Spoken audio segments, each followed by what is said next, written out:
Good afternoon, everyone. I'd like to welcome you to the McGowan Theater, located in the National Archives building in Washington, D.C. I'm Doug Swanson, Visitor Services Manager for the National Archives Museum, and also the producer of the Noontime Lecture Series. Before we begin today's program, I just have a couple of reminders of upcoming events that might interest you. On Saturday, March 14th, we'll be screening the 1931 classic film, The Public Enemy, starring James Cagney, whose character becomes involved in the criminal underworld in Prohibition-era America. This film is being shown in conjunction with our brand new exhibit, Spirited Republic, Alcohol in American History, which can be seen in the O'Brien Gallery on the main exhibit floor until January 10th of 2016.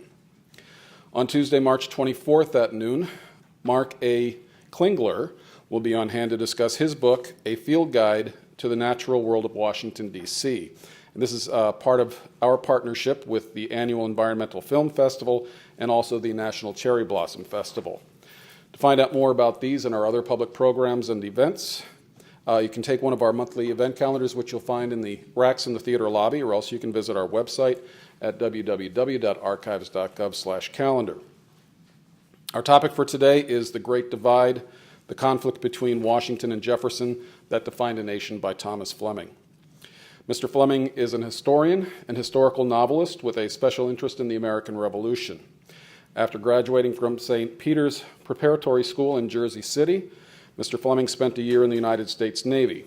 He received a bachelor's degree with honors from Fordham University in 1950.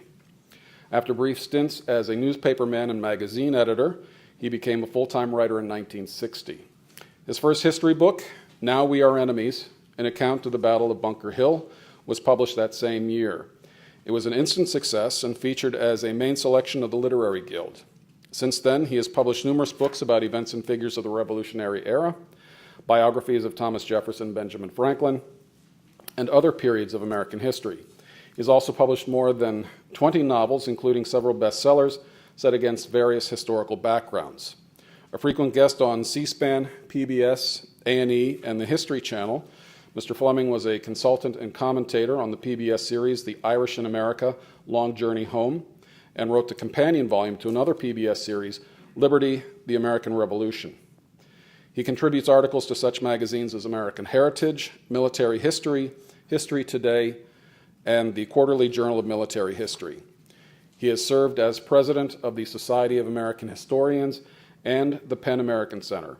He also spent 10 years as chairman of the New York American Revolutionary Roundtable and is an honorary member of the New York State Society of the Cincinnati. Please join me in welcoming Thomas Fleming to the National Archives.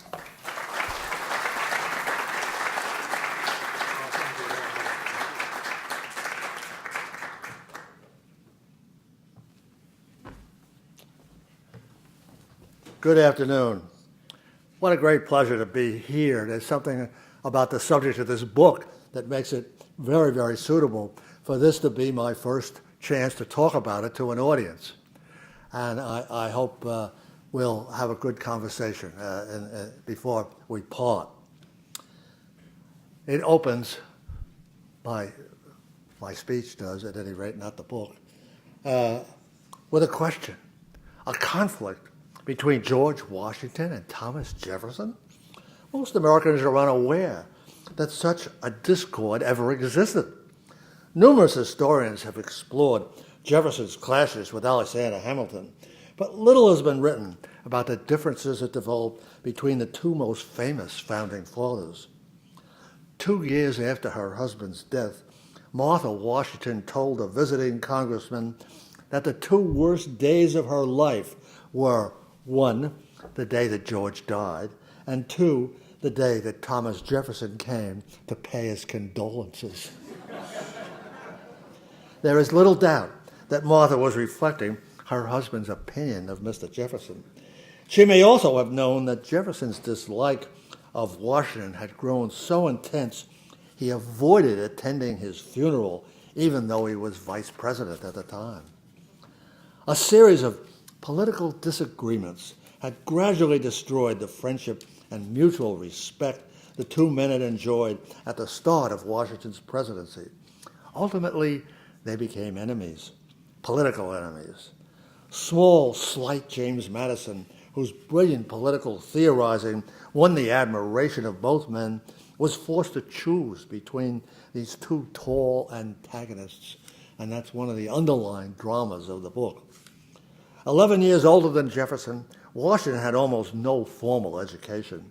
He spent his teenage years as a hard-working surveyor.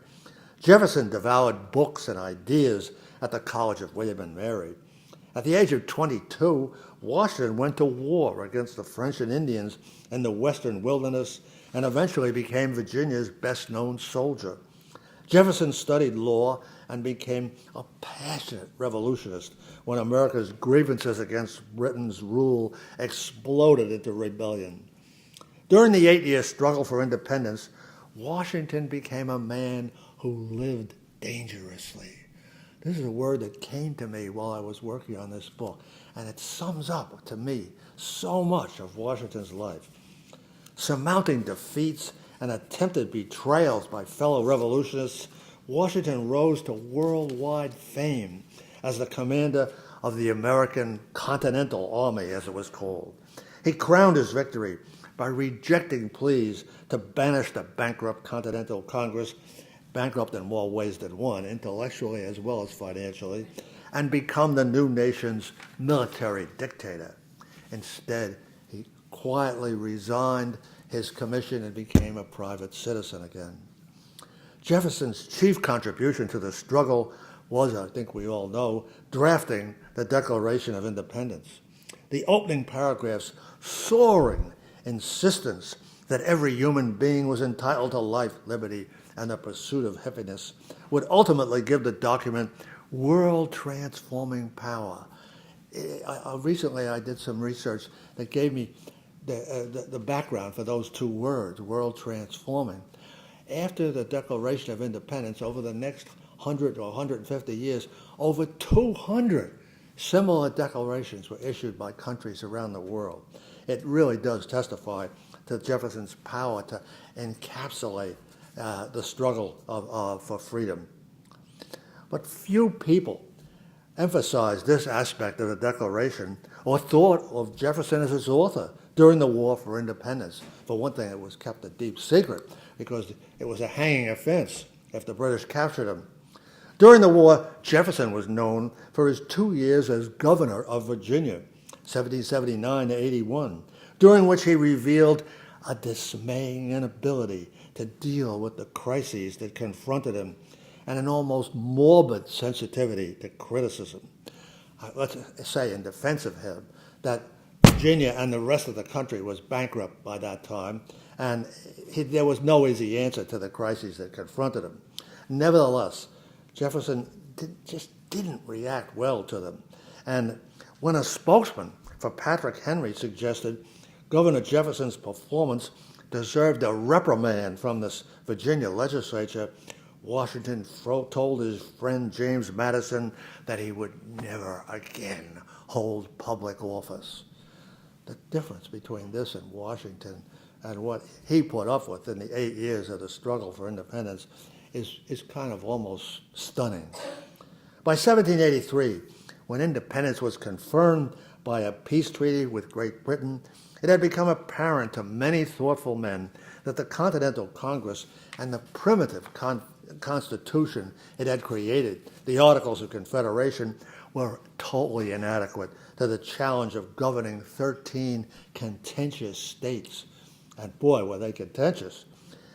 In September 1785, Congressman, he was a Continental Congressman, he had been for 2 or 3 years, Congressman James Madison began visiting General Washington at Mount Vernon to discuss the need for a more effective federal government. Absent from these conversations, which would have a large influence on the as yet unborn Constitution, was Washington and Madison's mutual friend, Thomas Jefferson. He was in France, serving as America's envoy. Washington was first, last, and always a political realist. We must take human nature as we find it. Perfection falls not to the share of mortals, was one of his favorite maxims. But he combined this realism with a surprisingly strong faith that America was destined to become a beacon of freedom for men and women everywhere. That, more than anything else, explains his resignation at the end of the war. One recent biographer has called him a realistic visionary, and I think it's the best summary of him that I've come across. Jefferson tended to see men and events through the lens of a pervasive idealism. He believed that if left to their own devices, free men would inevitably find the path to a good government. He didn't even, when he read the Constitution, he didn't even think it was necessary. All they needed was visionary words to inspire their path to this key to happiness. But experience had convinced Washington that this happy outcome was only going to occur with the help of strong leadership. This was the missing ingredient in the Articles of Confederation, which had made Congress the sole ruler of the nation. Jefferson found no fault with this arrangement. Congress and the voice of the people was sort of synonymous in his mind. At the Constitutional Convention that grew out of Washington talks with Madison, the ex-general convinced the delegates that the new government needed a president with real power, someone who could speak and act as a co-equal to Congress. This is, I think we sometimes take for granted what an achievement this was. I remember I once had the privilege of spending 2 weeks with President Harry Truman. I was working on a biography of him, and he remarked to me at one point that he thought the American presidency was the greatest political achievement of the mind of man. And he was a man who studied American history pretty carefully. And this is what the Constitutional Convention gave General Washington, or he was ex-General Washington by this time. James Madison later recalled, "No one signed the Constitution with more enthusiasm than General Washington." Washington subsequently played a central role in the debate over ratifying the Constitution. Again and again, he was asked to use his behind-the-scenes influence to persuade wavering states, notably his own Virginia, where Patrick Henry was a passionate foe of the Constitution. Thanks to him, they approved the new charter, and without Virginia, it would have been all over. They did it by 3 votes. It was so, and Madison was responsible. He debated with Patrick Henry, urged on by Washington, of course, in deep background, and did a marvelous job. But it was a mighty close call. Ambassador Jefferson missed this entire struggle. In France, he was absorbed in another drama, the first rumblings of what became the French Revolution. When he read a copy of the Constitution, which one of the delegates sent him, Jefferson's reaction was strikingly different from Washington's. I must confess, there are things in it that stagger all my disposition to subscribe to it, Jefferson told John Adams, who was ambassador at London at the time. Jefferson was especially critical of the office of the presidency. He thought it was much too powerful. He called it a bad edition of a Polish king. Now, that sounds like an insult to the Polish people. It wasn't. But a Polish king was elected, then he served for life, like all kings. And this is what Jefferson was saying about the presidency. He was convinced that they were never going to give up this office once they got their mitts on it, because it was so powerful. And Jefferson stayed in France for the first part of Washington's presidency. Washington, I should add, was the inevitable choice to be the first president. When he was officially informed of his election, he promised to bring to the office what he called honest zeal. The words are very significant. There are books that maintain that Washington really didn't administer the government. He merely presided and let Hamilton and Jefferson and other people fight it out. Those words, I think, refute this widely held opinion. Nothing could be more erroneous, in my opinion. Virtually from his first day in office, Washington made clear his intention to govern, to lead the nation. One of his first acts was to send a letter to the principal nations of Europe informing them that if they wish to communicate with the United States of America, they should write to him, President Washington, not Congress. Meanwhile, in France, Thomas Jefferson was becoming a passionate advocate of the French Revolution. When he returned to America and accepted Washington's offer to become his Secretary of State, he was soon on the prowl for anyone who was hostile to France. Vice President Adams became the first target of his wrath when Adams published a series of essays predicting disaster for the makeshift government that the French were creating. And I should add that Jefferson was a key advisor in some of the early stages of the French Revolution, where he was very intimate with the Marquis de Lafayette. Far, far more serious was Secretary of State Jefferson's disagreement with Secretary of the Treasury Alexander Hamilton's plan to pay the nation's Revolutionary War debt, which amounted in today's money to almost $1 billion, by creating a Bank of the United States and selling shares to it, in it to wealthy investors. Jefferson, and I fear many others, saw the similarity to the Bank of England and the rest of Britain's financial system.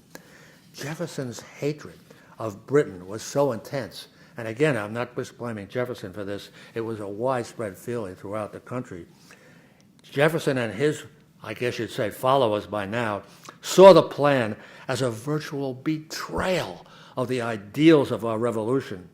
He also disagreed violently with Hamilton's argument that there were implied powers in the Constitution that permitted the federal government to create a bank.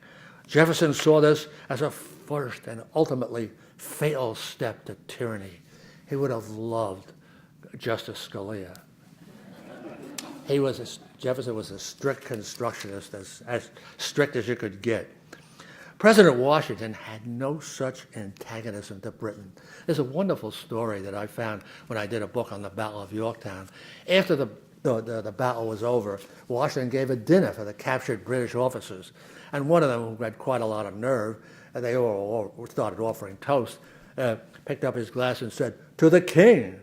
And Washington picked up his toast, his glass, and said, "To the King of England. Confine him there, and I'll drink him a full bumper."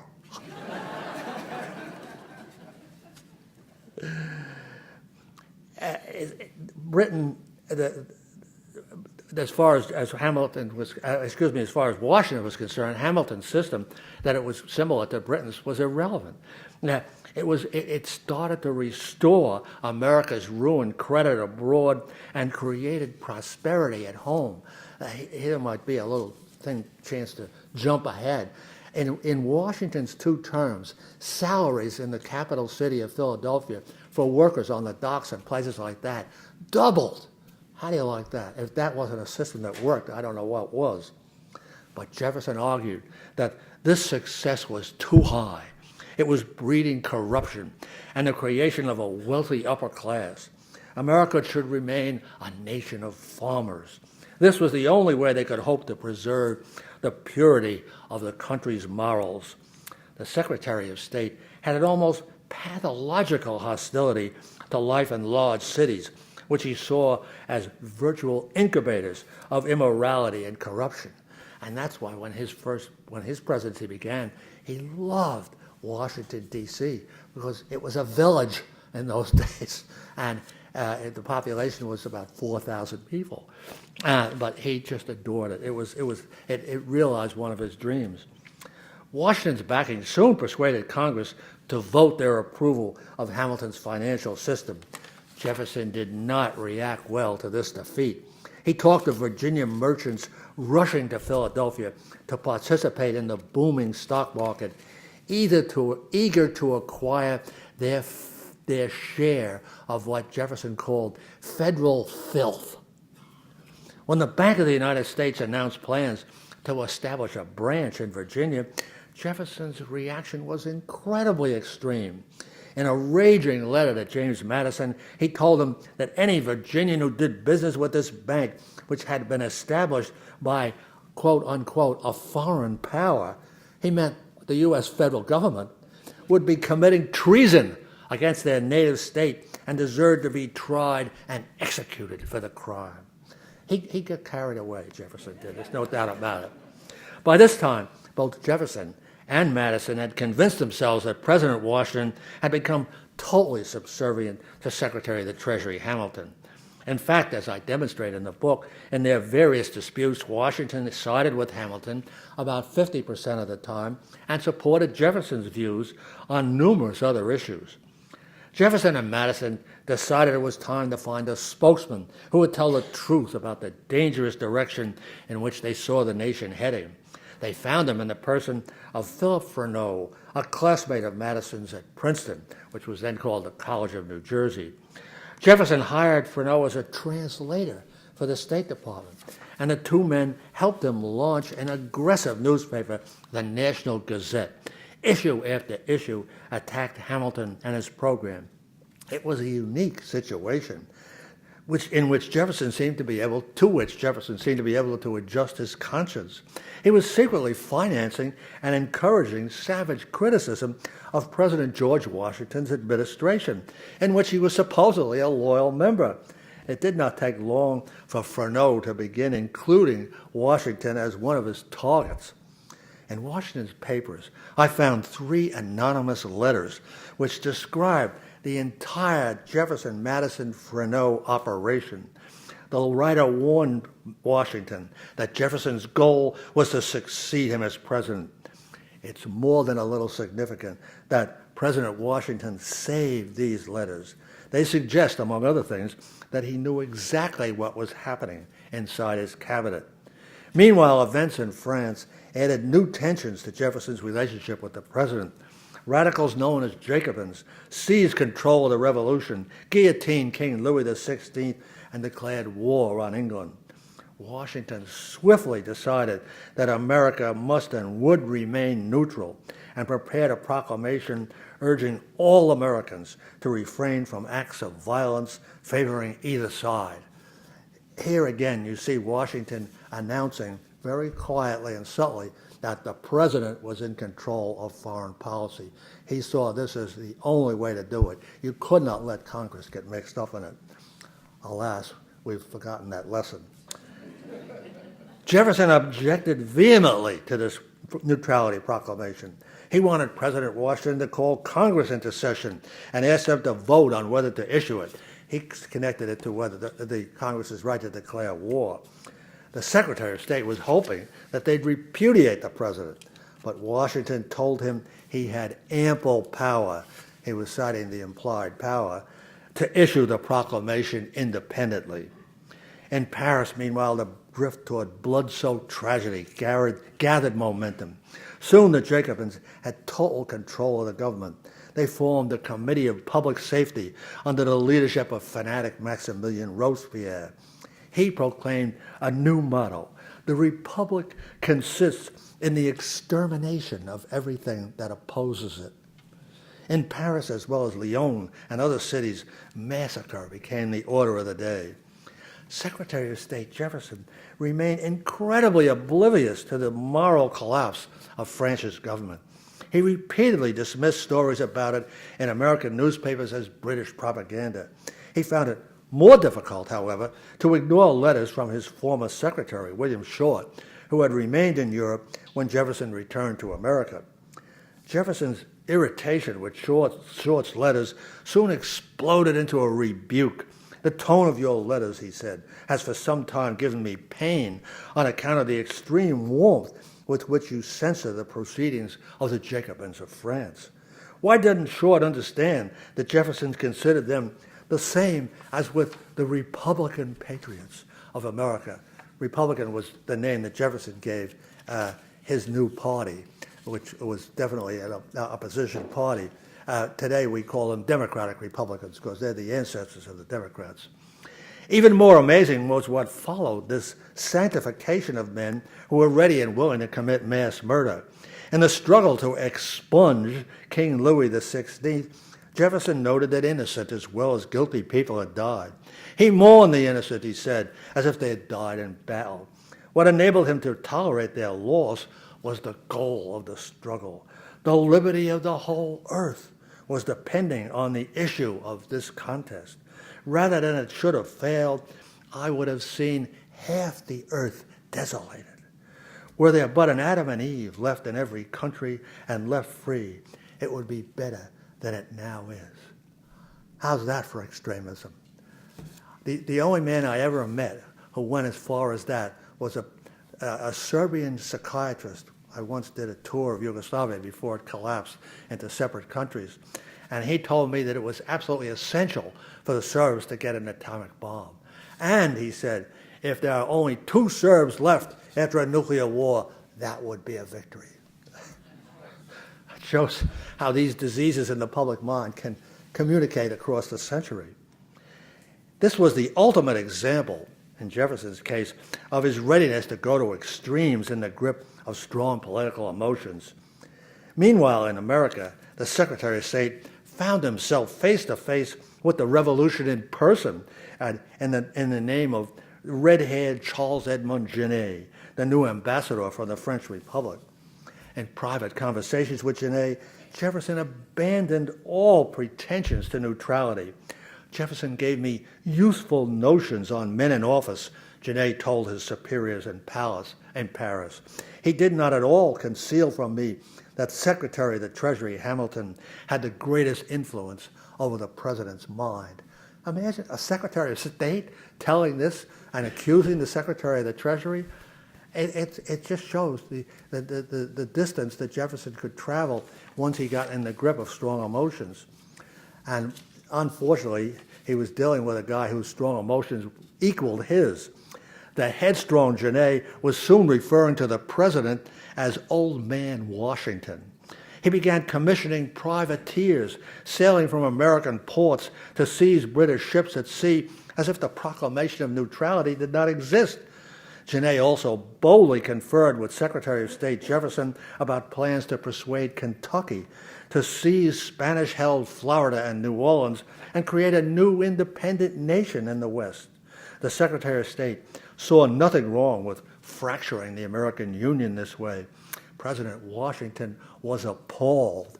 He issued orders to General Anthony Wayne, who commanded an army in the western states, to post guards on all the main rivers going down to the New Orleans and stop anybody who had a gun in his hand.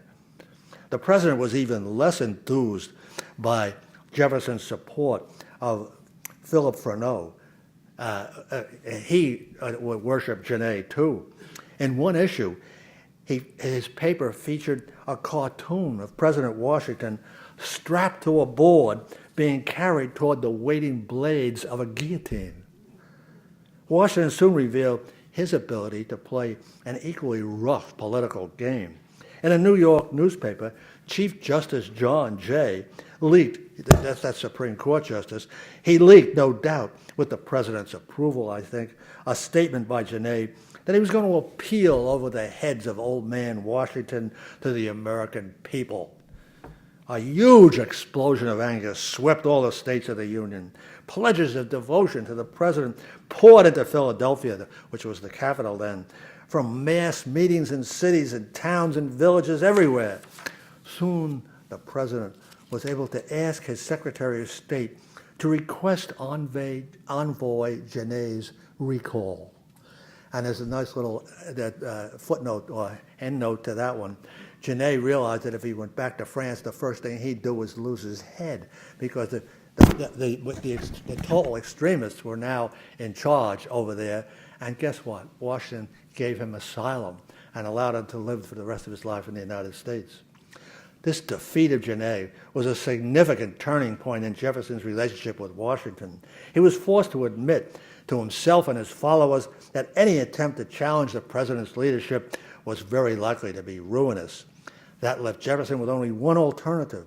He somehow had to convince Washington that Hamilton and the men around him were secretly plotting to change the American government into some version of a monarchy. 3 times, the two men sat down and argued about this crucial issue. Each time, Washington was unconvinced. Surprise, surprise. He insisted Jefferson and his followers were conjuring a hobgoblin, which did not exist and never would exist in the United States of America. And I think he was right. As the argument continued, tempers became strained. The president began to accuse Jefferson of having a low opinion of his intelligence, which I fear was probably the case. He testily insisted he was the last man in the world who would tolerate the emergence of an American king. Finally, the brilliant graduate of the College of William and Mary had to admit that the man with little more than a grammar school education was winning the argument. Jefferson's response was his resignation as Secretary of State. Out of office, Jefferson declared, a la his style when he was governor of Virginia, that he was through with politics. In fact, he wrote letter after letter to his lieutenants, Madison and James Monroe, advising them on how to oppose President Washington's policies. In state after state, Jefferson's followers began founding what they called democratic societies. They were modeled on the Jacobin clubs of Paris, which had enabled the Jacobins to take over the French Revolution. These American versions preached opposition and even revolution against Washington's government, not in all parts of the country. But there was a movement in western Pennsylvania to secede from the Union, taking the western sections of nearby states such as Virginia and North Carolina with them. The pretext for their defiance was the federal government's tax on whiskey, which the Pennsylvanians denounced as unjust. And to some extent, they were right about that. They made almost all their money from the wheat and other grain that they raised by distilling it into booze. But the solution was not secession from the Union. However, it really began to seize their minds. An orator he was a lawyer by trade, but he was wearing the uniform of a major general, and he addressed a huge crowd in a field a few miles from Pittsburgh, which was a little tiny village at the time. He called for the formation of a rebel army and assured his listeners that the British in Canada were ready and eager to finance their adventure. President Washington's response was swift and decisive, as befitted a man who lived dangerously. He summoned 13,000 militia from nearby states and placed Governor Henry Lee of Virginia, the most famous cavalryman of the American Revolution, in command. Washington personally accompanied this formidable army to make it clear that they spoke for his determination to crush this threat to the Union as swiftly and as thoroughly as possible. Any and all resistance evaporated. Washington returned to Philadelphia and in a no-nonsense speech to Congress blamed the crisis on the democratic societies who were very thick out there in western Pennsylvania.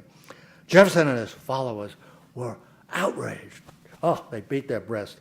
They accused Washington of attacking freedom of speech, and to some extent they had a point. But few people listened to them. The democratic societies within 2 years were extinct. Jefferson, meanwhile, was telling all his friends that Washington had marched 13,000 men over the mountains in search of a revolution and found none. President Washington had inspired the American people. Really, it was a huge burst of enthusiasm to join him in defeating one of the greatest threats to the Union that the nation would face until the Civil War. It was a crucial step in his ongoing commitment to create a strong presidency and featured by an unbreakable Union. In a few months, this commitment faced another test. Chief Justice John Jay had negotiated a new commercial treaty with England that was far from perfect. About the only positive advantage it offered America was a promise to evacuate 6 or 7 forts in the American West, from which they had supplied restless Indians with weapons and encouragement to drive the Americans east of the Appalachian Mountains. Washington grimly admitted the document's many defects, and he focused on its title, A Treaty of Amity. Those words meant that signing it would prevent a ruinous war with Britain. In a few hours, the treaty was on its way to the Senate with his signature on it, and it won their approval. Presidents Washington's decision triggered another huge uproar. Jefferson said the treaty was nothing less than an alliance between Britain and the Anglo-men, as he called the British supporters of this country, against the people of the United States. Washington turned to Alexander Hamilton and asked him to defend the treaty in a series of trenchant articles that soon changed thousands of minds. As the agitation subsided, Washington delivered his annual message to Congress. The Jeffersonians expected another angry lecture that would echo the president's wrath at the Democratic societies. Instead, to their amazement, President Washington smiled at his astonished listeners and congratulated them on the happiness that their country was experiencing by remaining at peace while Europe was racked by war. It dawned on Madison and other listeners that they were dealing with the master politician of his era. I've given you only a sample of the surprises that fill the pages of The Great Divide. At least as interesting are the chapters that cover Thomas Jefferson's presidency. I call him our first un-Washington president. Everything he said and did was the opposite of Washington's style and policies. For instance, instead of addressing Congress each year, Jefferson, he did give an inaugural talk to them, of course. Jefferson sent a message which was read by what I call a droning clerk. For over 100 years, other presidents imitated this example. Instead of leading Congress with words and acts, Jefferson led from behind, working with key congressmen in private dinners at his residence to persuade them to give him what he wanted. Thus, he created the illusion that Congress was running the country, a very, very bad idea which he inserted back into the American mind. At times, President Jefferson revealed a virtual indifference to the Constitution. In 1804, after a tremendous election victory thanks to his acquiring the territory of Louisiana, in which I might add that we don't have time to get into it, but I might add that he did resort to the implied powers of the Constitution in order to buy Louisiana. Although he kept talking about getting everybody to pass a constitutional amendment to legalize it. But they finally, please keep quiet, Mr. President, or Napoleon is going to give up on the whole thing. And that's a separate drama, I see. But in 1804, after this huge victory, that made Jefferson so enormously popular, the Louisiana Purchase, that it remained popular. It even survived the Civil War into the post-Civil War days. And there's a biography. I wrote a very interesting book called The Intimate Lives of the Founding Fathers. And in there I cite this biographer who wrote in the 1870s. And he summed up the Jefferson's popularity in his mind by saying, if Jefferson is right, America's right. If Jefferson is wrong, America is wrong. From what you've heard so far, wouldn't you say this is a recipe for disaster? But at any rate, the big result of, let me go back again. I started to say, in 1804, with this huge victory, thanks to Louisiana, he attempted to impeach a very hostile Supreme Court Justice, Samuel Chase, who frequently gave speeches from the bench denouncing Jefferson's administration. Jefferson's spokesman in Congress declared that any judge of the Supreme Court could and should be replaced by a majority vote of Congress. They were for abolishing life tenure. The will of the majority, this was the phrase that Jefferson absolutely adored, should be the supreme law of the land.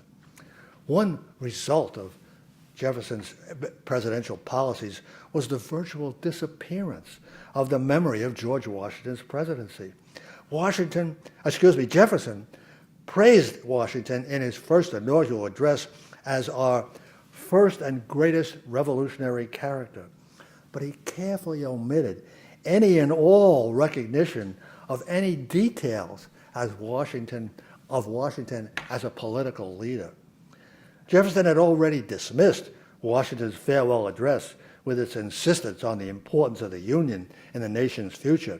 He saw nothing wrong with what he called scission, C-I-S-S-I-O-N, his word for secession, if the citizens of a state decided the federal government was trespassing on their rights.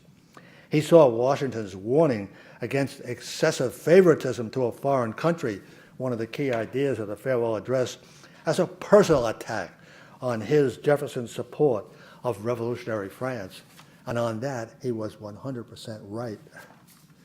The central issue about which the two men quarreled, the vital importance of a president with the strength and talent to lead the country and a Congress with the ability to work with this president simultaneously, that has refused to disappear.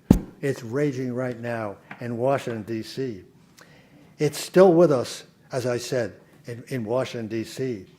I hope the readers of the Great Divide will find some enlightenment as well as wisdom in this exploration of a subject that remains crucial to the happiness and prosperity of the United States of America. Thanks so much for listening. Thank you. Thank you. Thank you. I'll be happy to take questions. And I was asked to remind everybody, if they have a question, you've got to go over to one side where the microphones are. You can't just speak from the center of the audience. Is that correct? That's correct. So, yes, sir. I've always been curious about Jefferson's resignation. Can you give us any more details as to actually what happened? Jefferson's resignation as Secretary of State? Yeah, as Secretary of State. What exactly happened? Did Washington give him a little nudge, or? No, he didn't. He did everything in his power to try to retain him as Secretary of State, and for a very good reason. As I said, Washington was the master politician of his era, and by this time Jefferson had this political party behind him, and Washington saw that having Jefferson in his cabinet was brilliant political cover for him. If he could keep him in the cabinet, he would, Jefferson would have to be talking every day, objecting to this and that. He wouldn't do it, of course. So he really tried to keep him in the cabinet, and but Jefferson was absolutely insistent. He said he had a headache. He could come up with a million reasons why he just couldn't function anymore. And I think there was some truth to it. Incidentally, he was a very delicately built, constructed man, and so that Jefferson went home to Monticello. Thank you. Yes. Yeah, you're welcome. Next. We'll be right with you, gentlemen. Did Jefferson suffer from depression? Was Yes. he and migraines and real emotional problems? Yes, Jefferson definitely suffered from what he called the headache, HEAD-ACHE, and it was a disease. And when he became troubled, the headache announced itself. And once he got one of these headaches, he was immobilized for as long as a week. He couldn't talk. He couldn't sleep. It was a real problem with him, And so that was something that he had to deal with, and people had to deal with it throughout his career as a politician. They said that affected his performance as a governor of Virginia. A lot of people have said that kind of depression and migraine, and that he was so ineffective as a governor. I didn't see so much of that in his years as governor of Virginia. A lot of the headache began after his wife died. He felt very guilty about her death. She died in 1782, and she also let him know, if I may say so, that she blamed him in part for her death. She told him that she hoped he would never marry again. And this was a very nasty thing to say to a man of that period, because death was a very common occurrence in mid-years in 1780s. And she was basically saying, you claim to be in love with me, but most of the time you were playing politics. So this is my answer to you. Suffer a little. And so I think that, too, contributed to Jefferson's occasional bouts of illness. And so. Thank you. And now we have some questions over here. Yes, sir. If I could ask your perspective on two things that puzzled me when I visited London not long ago, that there's a statue of George Washington at the top of Trafalgar Square, and also that there was an exhibit at the Bank of England indicating that through the Revolutionary War, George and Martha Washington continued to be shareholders in the Bank of England and actually sent a courier to receive their dividends. And the third aspect of that would be whether... Let's go one at a time. Yes, sir. The statue of Washington in Trafalgar Square is a tribute to the huge popularity of George Washington from the day that they almost, or even before, the British signed the peace treaty. John Jay was over in London for over a year, and he came back with this very imperfect treaty, and he said, if it wasn't for the fact that George Washington was the man standing behind this treaty, you couldn't believe how bad it would be, because he is the most popular figure in America, in England, outside of King George III. And so there's no doubt about the fact that the British, it's a British tradition. They love a man who can fight honorably and beat them, you know, and they recognize a lot of that talent in Washington. Now, as for the next question about, are you saying he had stock in the Bank of England? Well, apparently he... while he was president? Yes, apparently it was acquired actually during the Revolutionary War. It was apparently acquired... How could he acquire it during the Revolution? Well, would anybody that crazy? It came anybody from... be that crazy? It was inherited from Martha's side of the family, apparently. I can only... He may have inherited a lot of something as a piece of paper, but he wasn't aware of it as a stock that he was worried over or trying to cash in on or anything like that. He had a lot of other things on his mind while he was fighting the Revolutionary War. No, truly. I have never heard of this before, and I congratulate you for bringing up an interesting point, but I don't think it's a very serious one. I'll be pleased to share a photograph I took of actually they had a correspondence signed by George and Martha on display in the Bank of England Museum, showing that they sent a courier to receive their dividends. Martha, this would be after the war. No, I don't believe so. There would be. It wouldn't bother him after the war to have stock in the Bank of England. It was a legitimate operation, and I didn't get to it in my talk, but I have a very important chapter in the book. It's called "The Transformation of James Madison," and after Jefferson left office, Madison was stuck with fighting the War of 1812. He fought this Jeffersonian War, and it was the most incredible disaster in the history of the country.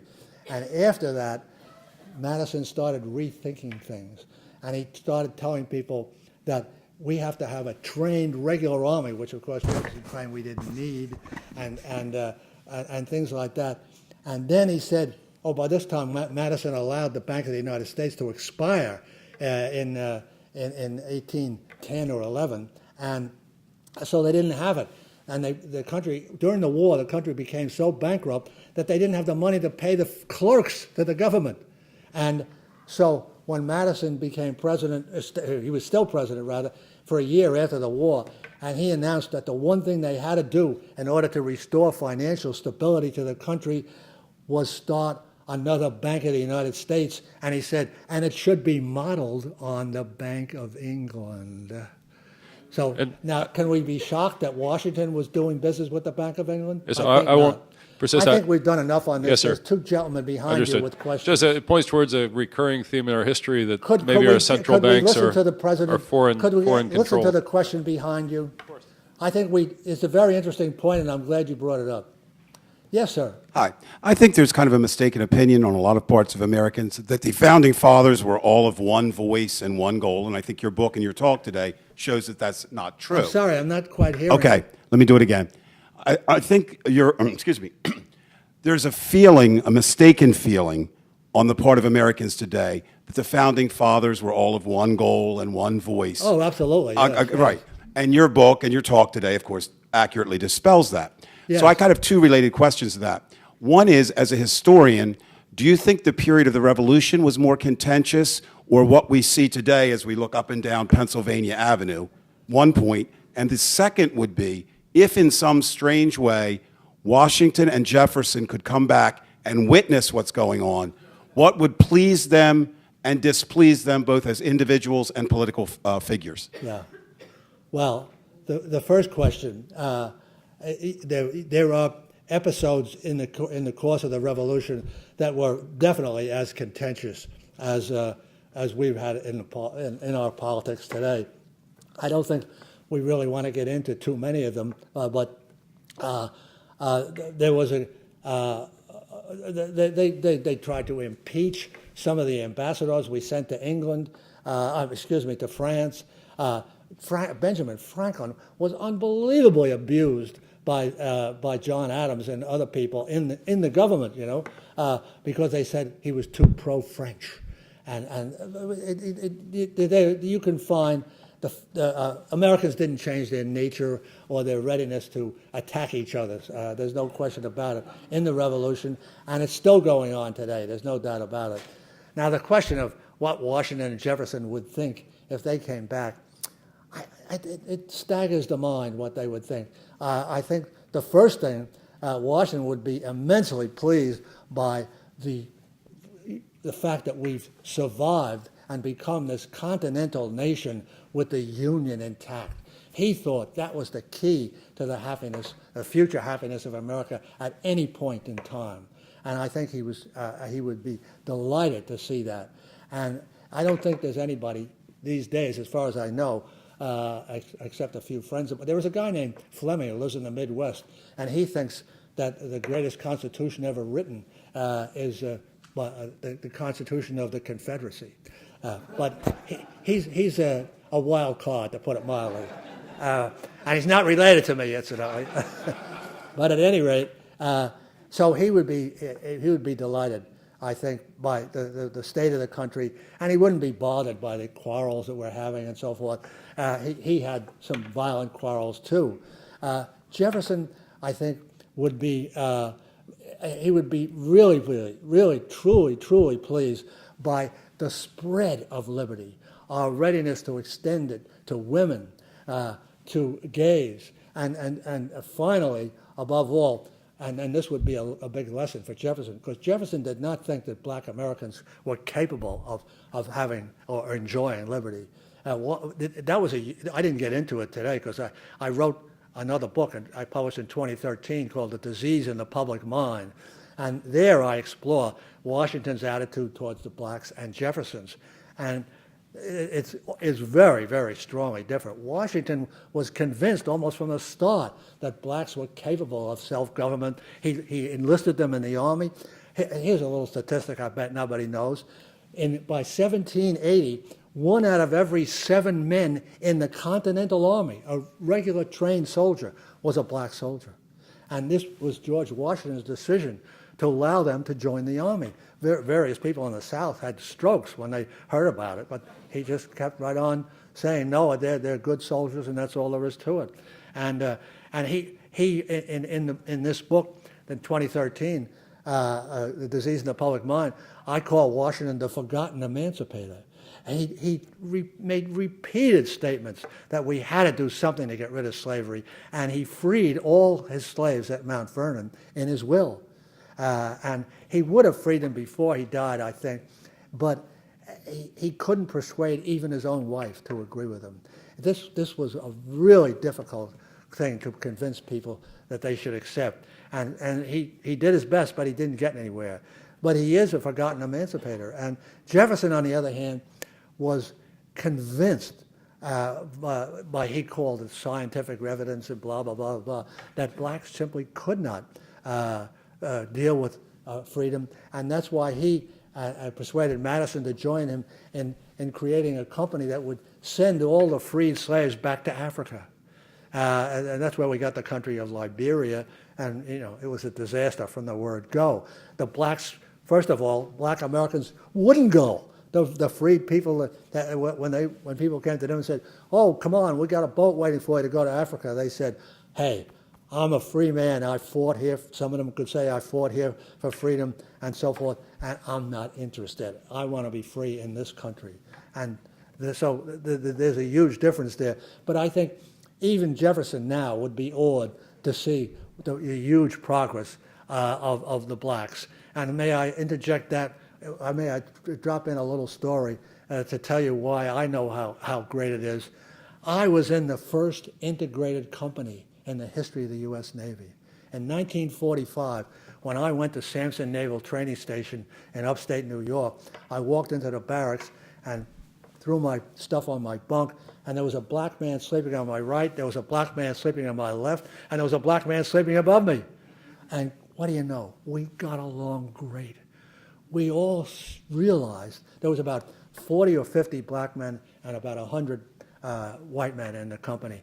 And we all recognized that this was a very important experiment that the Navy was conducting, and we worked at it. We got along great. The guy on my right, I became a very close friend of the man on my right, who slept on my right. And but it took a long time for this to take root, and we had to go through all sorts of other things. But today, and I hope to write this in an article I'm going to, a part of a book I'm going to write called Encounters with History. I want to write the whole history. Right now, the military part of the United States, the military organizations, they are the most integrated part of our society. They have totally banished race prejudice. And there are black admirals, black generals, there are young, talented black men and women graduating from Annapolis and West Point. I've seen them with West Point with my own eyes. And so this has happened in the United States of America, and I think enough Americans don't know about it. And this, I think, would have convinced Jefferson too. He would have admitted he was wrong.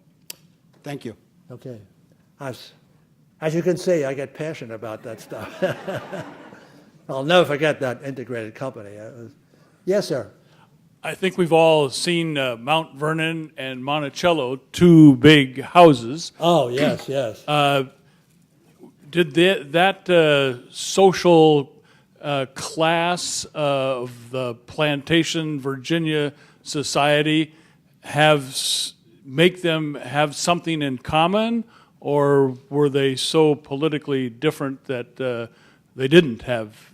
Well, the difference there was a great difference between Monticello and Mount Vernon, and the main reason was Washington was a very good businessman, and Mount Vernon most of the times showed a profit, whereas Monticello never did. Jefferson was a disaster as a businessman, and he did have some very unfortunate things happen to him. His wife inherited a huge amount of debt from her father's estate, and Jefferson was stuck with paying that off for the rest of his life. But nonetheless, that is a basic difference between the two men. And I think that, now what else were we going to talk about?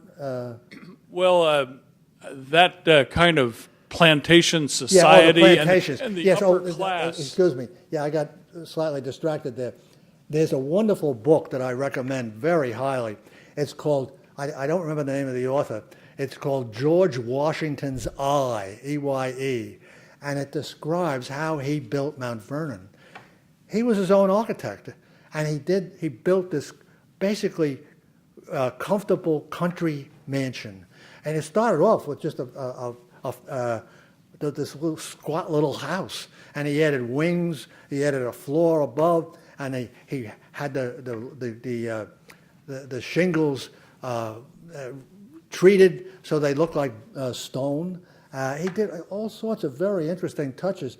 He had his own talent as an architect, but he wasn't the magnificent creation of Monticello. Jefferson really was a gifted architect with a capital A. And also, they were from very different parts of Virginia. Albemarle County was really on the western frontier when Jefferson was growing up, and Mount Vernon was right in the settled part of Virginia. So they had different ways of thinking about things and so forth. So the fact that they both owned these big houses didn't connect, I think, particularly in giving them any sense of identity. There was just so many other big landowners in Virginia at the time. Just a comment. We have a book called "The Eye of Thomas Jefferson." Oh, no kidding. Yeah, there. What? That would be very interesting to read, I think. It was the National Gallery in 1976 did a bicentennial exhibit Yes, on yes. everything in Thomas Jefferson's world. Yeah, yeah. So it's Well, interesting. this book that I just mentioned, it came out last year, is obviously, well, not a reply, but they are showing you that Washington definitely had some talent as an architect and great taste. He really had very good taste. And I think maybe this sums up our talk and our conversation today. And let me tell you how much I enjoyed it.